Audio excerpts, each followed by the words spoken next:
Good morning and welcome. My name is Peter Fishman, and I'm the child of a Holocaust survivor, Tootie Fishman, who's here today. I'm also president of Voices of Hope, an organization dedicated to Holocaust and genocide education. Thank you for joining us today at the Mandel JCC's Descendants of the Shoah Speak Up Showcase. Preparing for the next generations to use their own voices to shape the future has always been a goal of Voices of Hope. And standing here today at the 5th Speak Up is a true accomplishment and honor. Please join me in welcoming Matt and Alicia Dix.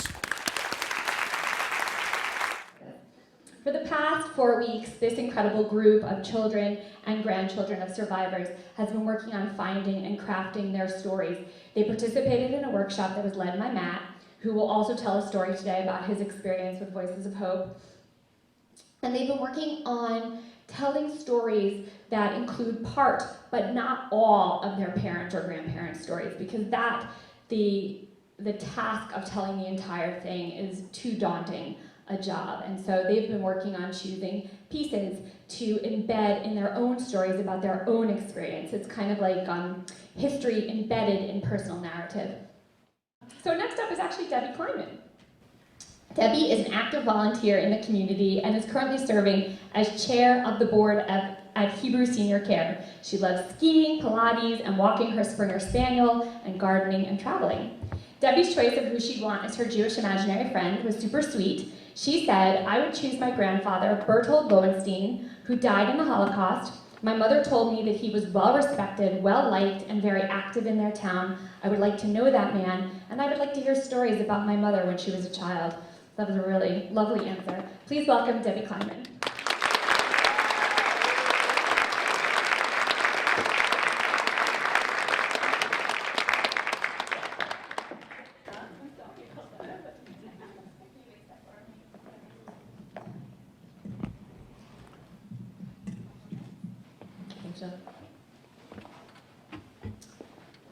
It's May 1971. I'm 11 years old. I'm the youngest of 4 kids, the baby, you know.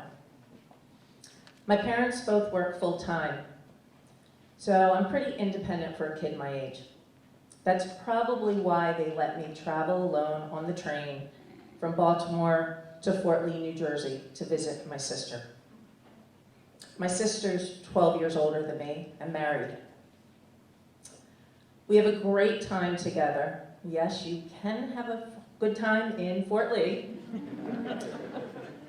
And it's time for me to return to Baltimore. So my sister helps me on the train and gets me settled. Suddenly, the doors to the train close and the train starts moving. My sister is still on the train. She can't get off. She doesn't know what to do. Her husband is waiting for her at the train station. She's in a panic. She thinks back and waits, and the next thing we know is the train is pulling out of the station. And I'm freezing here, guys. I got it.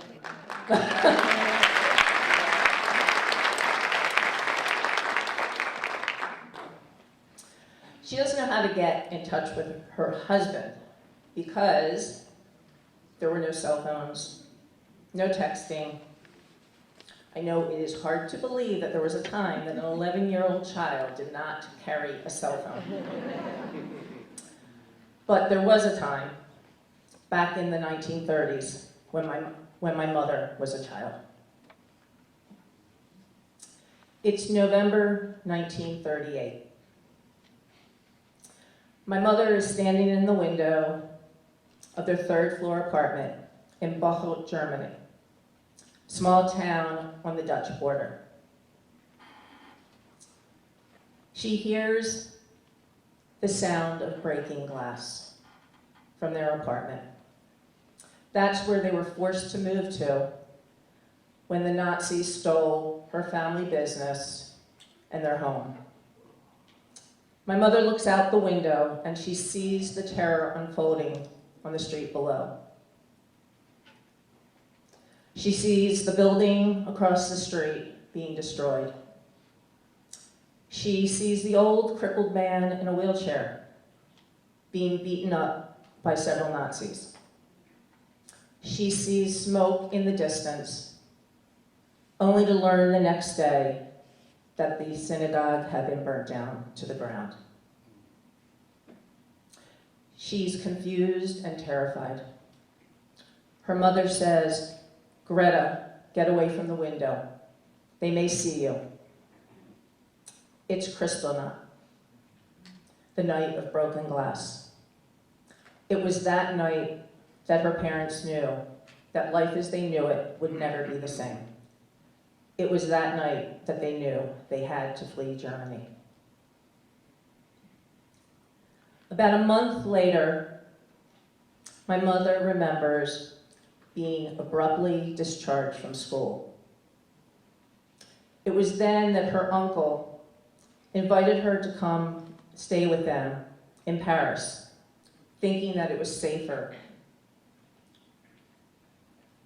Her parents agreed, and they sent her off on a train to Frankfurt, Germany. That's where the Meyer family lived. They were good friends of her parents from Bocholt, who fled in 1936, thinking it would be safer in a large city. The plan was my mother would stay with them until the paperwork for Paris was processed, but the paperwork never came through. So after 6 weeks, my grandparents decided it was time for her to come home. So she got on another train and returned to Bocholt to be with her family. It was then that her parents made the heart-wrenching decision that if they couldn't save the whole family, they needed to figure out how to save the children. So they made arrangements for her older brother, Hans, to go to London to work. He was 16 years old, or 17 years old. And they made the decision to sign up my mother and her younger sister, Ilsa, for the kinder transport, the children's transport, that rescued thousands of children from Germany, Austria, and Czechoslovakia, and sent them to Great Britain to live in private homes, boarding schools, and hostels. It's July 1939. My mother is hugging her mother, thinking she'll see her again. Her mother is crying. She can't bear to go with her and her sister to the train station. So her father takes them alone, each of the kids carrying a single suitcase. Her father helps them get on the train, but he cannot get on the train. This train is for children only. My mother is 14. Her sister is 11.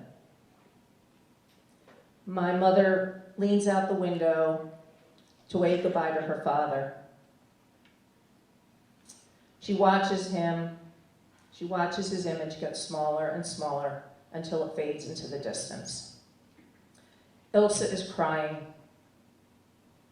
My mother is the big sister, so she tries to settle her down and comfort her. But my mother cannot get off at the next stop.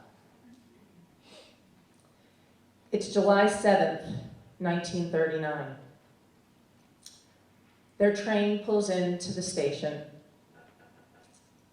They go from Harwich to London to Cambridge. My mother doesn't remember a whole lot about that train ride. Not the other kids, not London, nothing. All she remembers is getting off the train, in a strange land, to strangers speaking a strange language.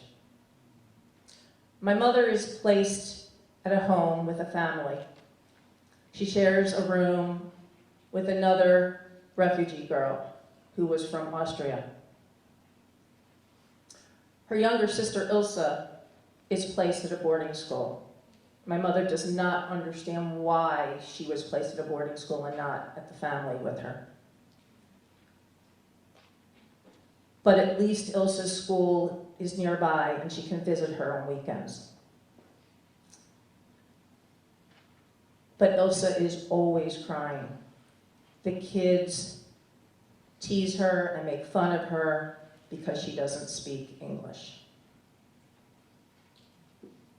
Eventually, the rescue committee moves her sister to a home, but it's never the same home. It's May 1970 again. My sister and I are back on the train. It's pulling into the next station. My sister quickly makes sure I'm okay, and she rushes off the train. She's going to take the next train back to Fort Lee, where her husband will be waiting for her. I continue on the train to Baltimore. I don't remember a whole lot about that train ride until we arrive at the station. I get off the train, I spot my parents, I run towards them, I hug them, and I feel comfort in their embrace. And then I think back to that summer day in 1939, when my mother got off the train. Her parents were not there to meet her. Just a bunch of strangers in a strange land, speaking a strange language. In fact, her parents would never be there to meet her again. All she had left to remember them by was the image of her mother crying, her father waving goodbye, a single photo album, and a tablecloth that her mother had packed in her suitcase. Thank you.